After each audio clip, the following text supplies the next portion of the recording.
What's up, my Yu-Gi Bros? I'm your host, the one, the only, the RJB0. Welcome to Yu-Gi-Oh! And Business Casual. Today we are doing Q&A Monday, and I will get to answering your questions in a little bit, but first, there are a couple of things I need to do. The first is an announcement, which is that, once again, I am in the 4th round, I believe it is, of the next great YouTuber. I will link you guys to the video in the description below. It is very important that you hit the like button on that video, because that means that I get to the next round. And you're going to find out something interesting about what will happen if I win this contest during today's Q&A. The second thing is a huge shout out to my new favorite YouTuber. His name is Play Matter, and he is a very competitive YouTuber who I first found through an interview with a player who did really well with Shadows at a recent European tournament.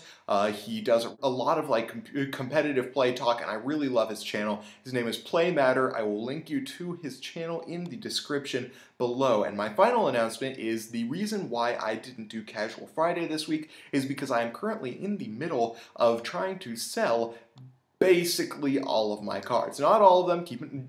Don't freak out. I am not quitting the game right now. I'm just trying to get a lot of money by selling my cards that I don't need right now to possibly try and make a competitive deck for this format and be able to get enough money for things like college and books and other things like that. Also, I'm going to KomoriCon, which is an extremely expensive event. So I will be giving you guys that video later today, but without further ado, let's get down to your questions. I'm having a good time, having a good time. So today I am answering your questions just in order of when they were posted, not in any particular order of priorities. We start off with Will Stallman, who asks, how can we get Konami to not mess with the rarities of our cards? There really isn't any way except having a massive boycott of the game, and that's just really not going to happen realistically. As long as people are buying cards, Konami will continue doing whatever the heck they want.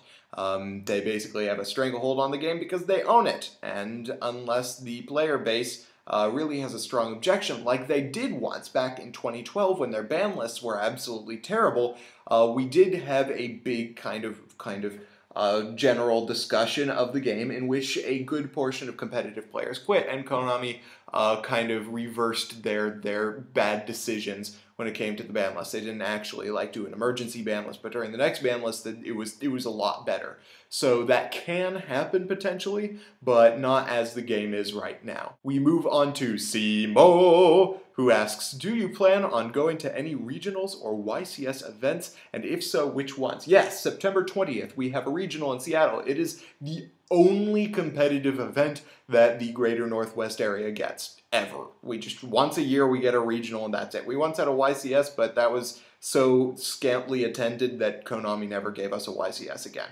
So I will be going to that because it's the only competitive event I get in a year. However, I do have an open invitation from you, Simo, to go with you to YCS Anaheim, and that would be super cool if I could get the time and money.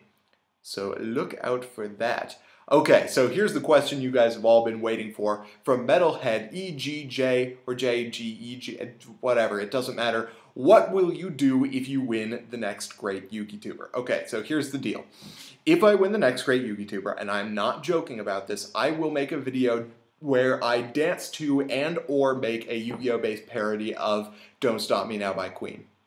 My sister is sitting right behind me, and she will confirm to you guys that I love that song so much that I will do anything with it, especially if I win this competition. But you guys have to put in the effort to get me there, which means clicking on the link in the description below and hitting the thumbs up button on basically every time that I have to do an entry. Whenever I have this announcement about being in the next great YouTuber, you click on the link, you make sure that you already liked it, and if you didn't like it, then you like it then. That is how that will happen.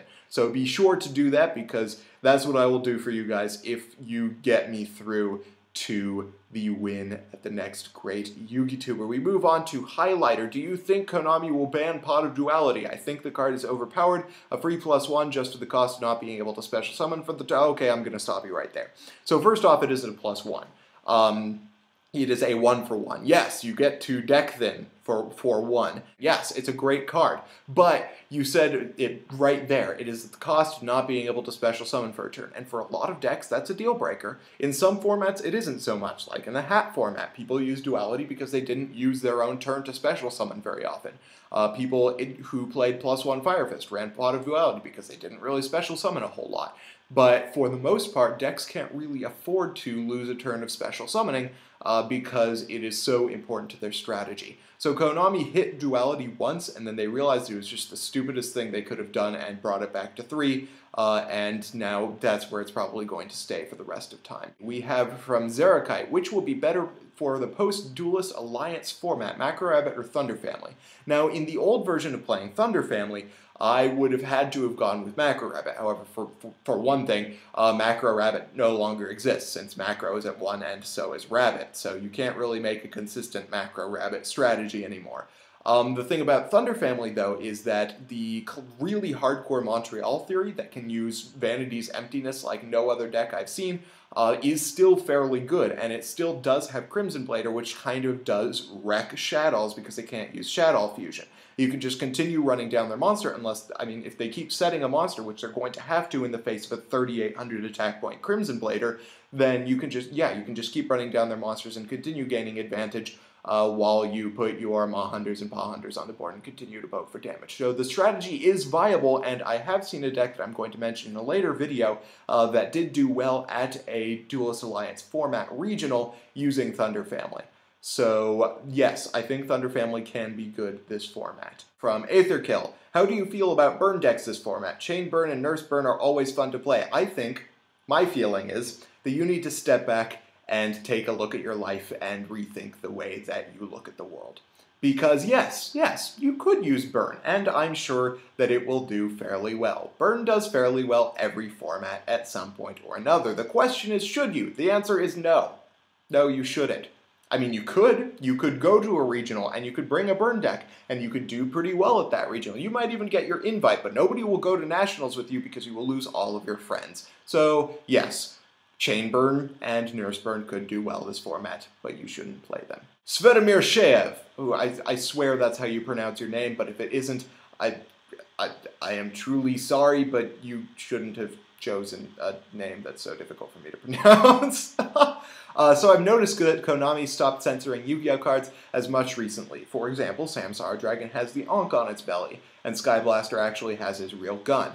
Plus, a more serious artwork has been put into the new Burning Abyss archetype, so my question is, do you think Yu-Gi-Oh is starting to sway away from being strictly a children's card game, or am I overthinking it?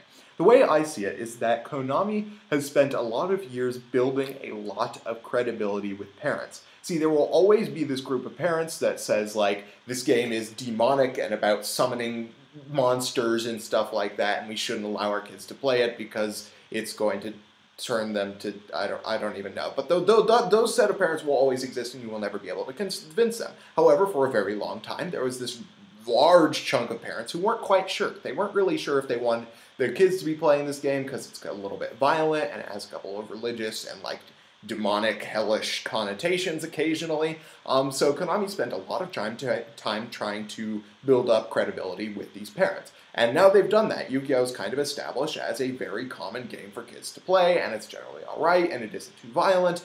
And so now Konami is exploring into using some of the original art because, let's face it, the original art always seems to be better. So they are moving away a little bit from their censorship to try and explore into using their original art now that they've gained credibility with those parents. That's just kind of my thinking. Adam Valero asks, will you do a deck profile of Charmers? I know they're not good, but I want to show love for the Charmer monsters. Okay, so here's the deal, Adam Valero.